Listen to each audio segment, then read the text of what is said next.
Hello, my name's Mike, I'm 22. Today I'm going to teach you how to catch an orangutan using only the inside of an empty Subway cup.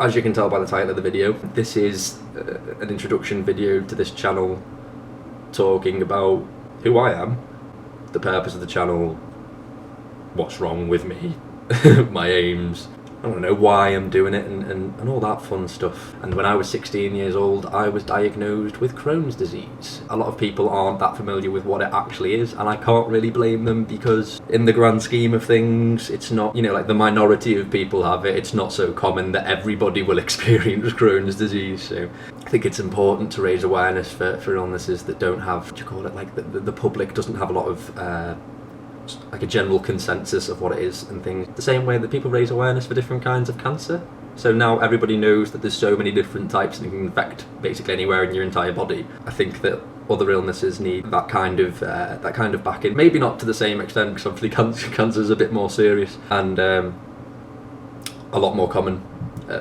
But in terms of my reasoning for making this channel, that is the kind of aim that I'm looking for, to increase that awareness. So I started experiencing symptoms when I was about 14 years old. If you don't know what the symptoms of Crohn's disease are, there's like loads, but the ones that I was having was vomiting a lot, very nauseous, a lot of pain in my bowels, frequently visiting the toilet, overwhelming fatigue to the point where well, you just don't really do anything, to be honest, because you just don't have it in you.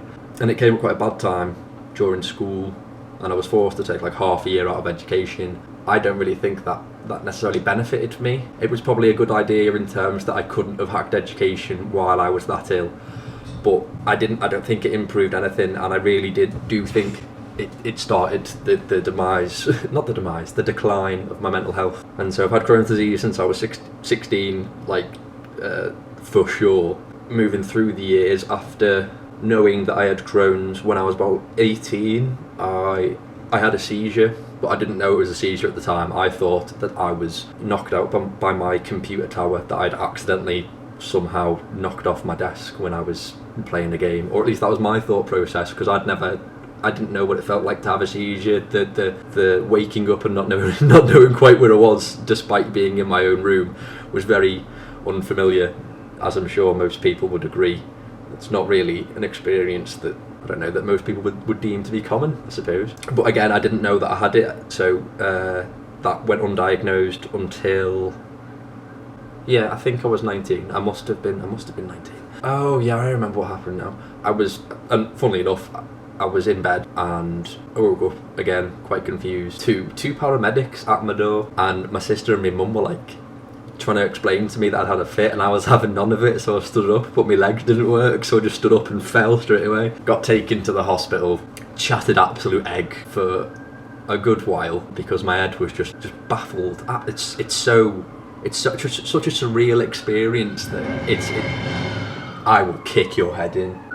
It's such a surreal experience that it's actually quite hard to explain, and I'm sure if anybody's watching this who's ever had a seizure can probably agree. As time has progressed, I've had more seizures in different places, in public, at a festival, obviously because of the Crohn's as well. When I go outside, the only thing that's really in the back of my mind, the only thing that's really in the back of my mind is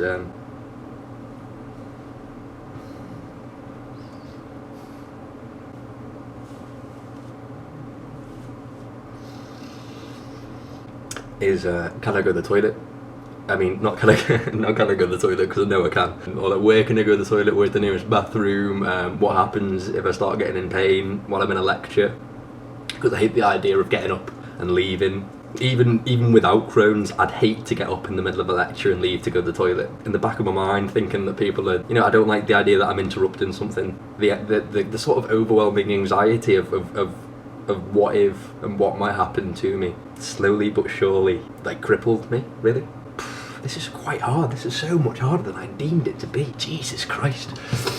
So yeah, that's me being diagnosed and all that fun stuff. In terms of impact on my life, pre diagnosis. I was relatively sporty, not in the sense that I was actually good at the sports that I played, but I did get involved in things like football until I was 16. I did a bit of cross country, even though I despised it and wished that I'd never taken part.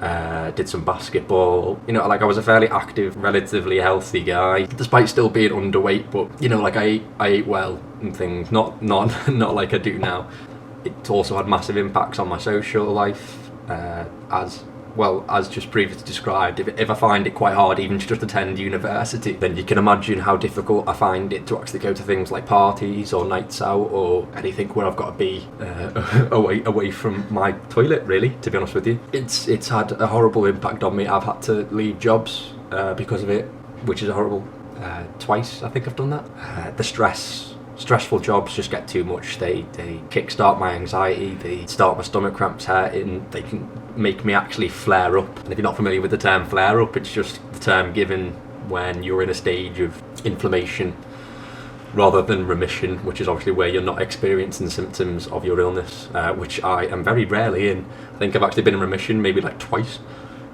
It's good when it happens, but it's rare. Touching on weight loss, as previously said, I am like, I think just naturally quite a skinny guy, but currently I'm like malnourished. My BMI is 17 and I'm 6'2", so I'm 6'2" and I weigh 10 stone, which is quite scary, really. I always think it's gonna, you know, do me over in one way or another. I've had bouts of depression.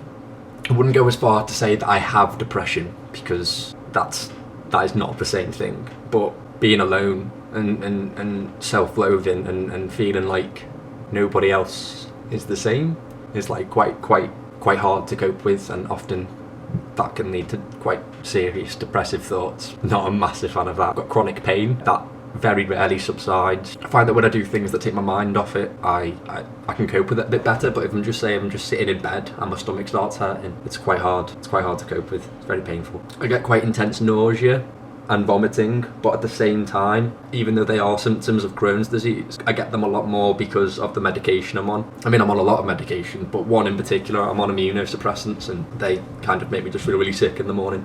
People always ask me how I remain happy with all this, but I don't really think I am happy. I think I'm just really good at smiling. It's had impacts on relationships. I don't think the people that I've been in relationships with would necessarily be aware of the impact that it's had, but I've acted in certain ways while I've been in pain or while I've been in a mood. You know, like, it might look like I'm not willing to put the effort in, but really I'm just really tired, and all I can think about is sleep. And not at the same level as, like, you know, people talk about, oh, I'm tired all the time. Like, fatigue is separate to regular tiredness. Like, I can sleep all day, wake up and still feel strained. It's almost like lifeless. It's very, very odd.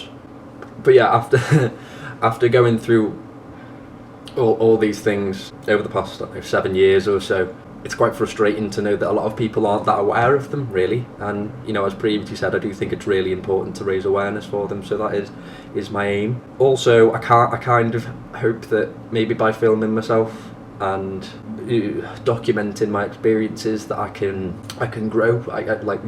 Bloody hell, that was #inspirational quote or what. I hope that, you know, my confidence can grow, because I'm not a very confident person. I want to be able to kind of give myself a voice, because, I don't know, I feel like I'm just not doing anything. A lot of people will say they're antisocial and, you know, oh, what did you do today?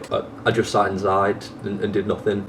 But then, like, that is my reality. I literally do it every day, all day. Not that I'm proud of it, but this is where I am right now. And after being diagnosed, I think I can't stress enough that I think when people get diagnosed nowadays, they need to be warned about the mental health consequences or mental health effects of what Crohn's can. I can't even speak. They don't tell you the mental effects of Crohn's disease. There's actually quite a few studies done into the area between the link between brain and digestive system, but you're not warned. You're not warned about how lonely you're gonna feel, how you might get dirty looks if you use a disabled toilet in public.